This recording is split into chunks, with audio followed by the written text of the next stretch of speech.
Greetings, Ani, Bojo, Kwekwe, Tanzi. It's Catherine here at Moonstarlodge with your weekly reading for April 10th to 16th. As we move between now and summer solstice, we will not be doing a midweek video. I've got cat nonsense happening here. And so, just so that you know, we do have other videos coming up, but they're more to do with the classes. It's just a little bit too much work for Brian. Anyway, we're coming off a week where we had just a wild full moon of Looks Far Woman and some near-death cat nonsense and all sorts of fun stuff. So I actually doused to see if I should be using my cat tarot, since we nearly lost Socks and to poisoning. Anyway, it's good. We're all good. So let's go to the cards, Brian. So this week I'm using the Pure Magic Oracle, the Spirit of the Moon, Spirit de la Lune in French, the Earth Alchemy Oracle, Earthcraft, the Marigold Tarot for the Ancestors, and because we're still seeing the early spring stuff happening, I'm using the Ostara Tarot.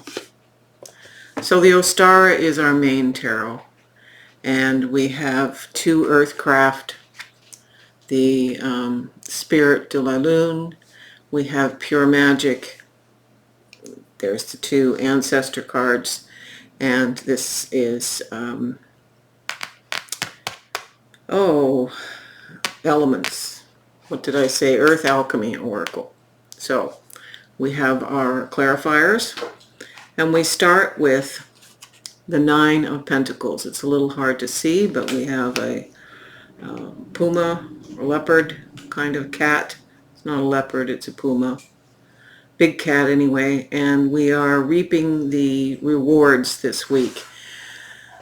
Not everything is money, but it can be home, it can be legacy we're building.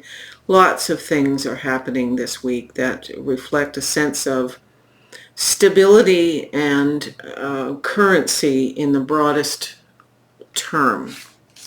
It's clarified by the Banyan blessings.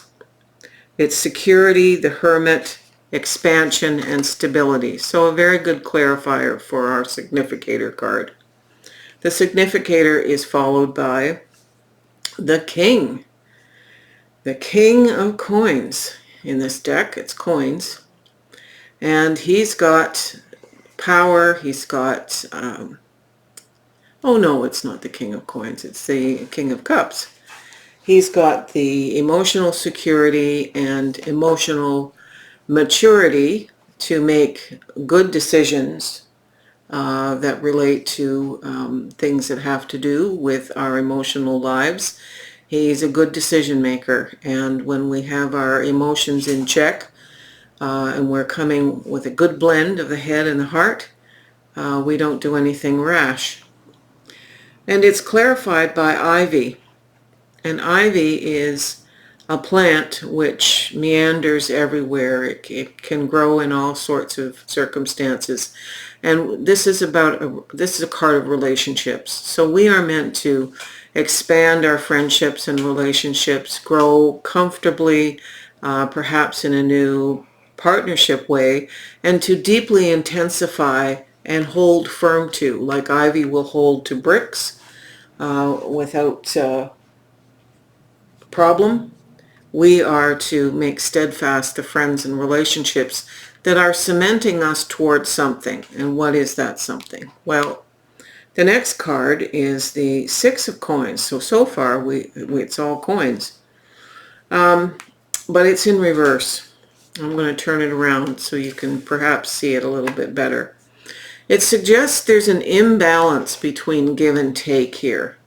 Normally, when we have resources and we're successful, all the sixes are about success and clarity. we are giving in an equal way to what we are receiving, and that's how the flow of life goes. It's all energy. However, when it's in reverse, as this one was, it says there is an imbalance. Either you are giving too much of yourself, or you are taking too much from someone. Now, only, this is a collective reading, but the imbalance can be in all forms of, quote, currency. It can be energy, it can be resources, it can be time. There can be a lot of what prevents us from feeling our wealth and stability. So be careful about that. The clarifier for that card is the Eight of Swords. The Eight of Swords is worry, and it's self-created worry. So perhaps the currency here is involving an imbalance, and we're taking away from a situation with other people by being in a place of anxiety or worry.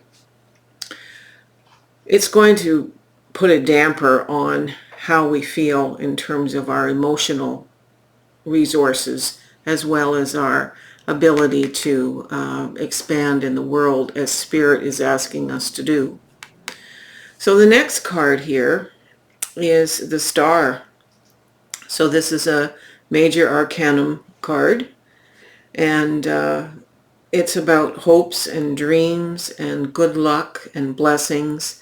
And if it was in reverse, it would talk about not good for us fantasy, but in this case it's in its upright position, and it's clarified by, of all things, a solar eclipse. We are to be in that place of beginnings and that place of perfection. In fact, I think what I'll do is read to you the beautiful expression of this. It's a threshold card. So when the shadow of a new moon crosses the terrain of a planet, this is when a solar eclipse is experienced. So the solar masculine is aligned and supporting the lunar feminine at this time.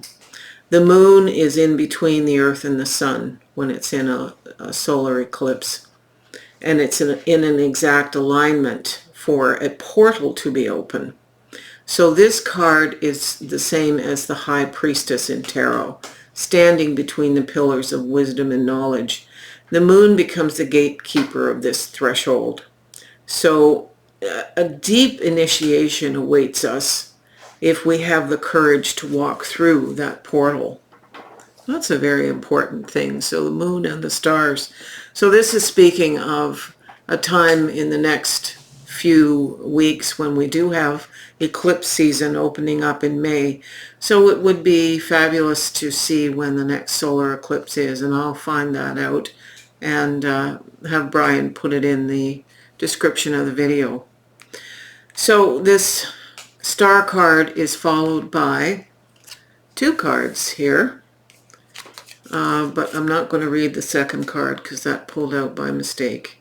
This is the Page of Swords, and the page is all about swift action, clarity, finding the clarity needed to move like a fox through a situation with fervor and zeal. Not the same energy as the Knight, but this is energy of learning about something. The Knight is more physical action. This is intellectual learning. And it's clarified by the Six of Wands, which is success. So these both cards are ancestor cards. So the ancestors are telling us that success comes from getting the clarity. The clarity is the opposite, really, of this card. So it's saying that we move through this place of anxiety and self-imposed distress, that we really can move forward, and we're coming to a place of clarity, which brings success. The next card here is the one, or it would be in another deck, the Ace of Wands, which is a spiritual, passionate new beginning to something. So whatever this information is that the page is digging up here, It gives us the capacity to clear up any doubts, to get ready to do what this solar eclipse is asking and step into this new wild endeavor. It's clarified by Nuamite and the Black Dahlia. So this is very much the void. It's ego shattering, soul fragments, and emptying. So it's making sure you're disconnected from anything that would stop you. Nuamite is a black crystal, and the Black Dahlia is, in fact, a black flower. The final card here is the Two of Pentacles. So we've had all these beginning pentacles, and we're ending with a pentacle, but it's in reverse. I'm going to turn it over so it's easier to see. So this is the two, and the two in this case, when it's in reverse, saying you need to be careful not to take on too many responsibilities and get overwhelmed by disparate responsibilities. It will throw you off balance. That's something to be very careful of. What's happening here, a beautiful card that's shown up for 3 weeks in a row now, is Rise. It is a woman encased in flames rising like the phoenix from the ashes. So whatever we are moving through here, we have to get our brains out of it. Our brains in anxiety are out of balance. We need to bring the clarity in and be ready to step into the threshold of this new creation. Okay, you can flip the camera. So we hope you have a great week. The classes are filling. There's maybe 1 spot left in the drum making class. There's still 2 or 3 spots in tarot.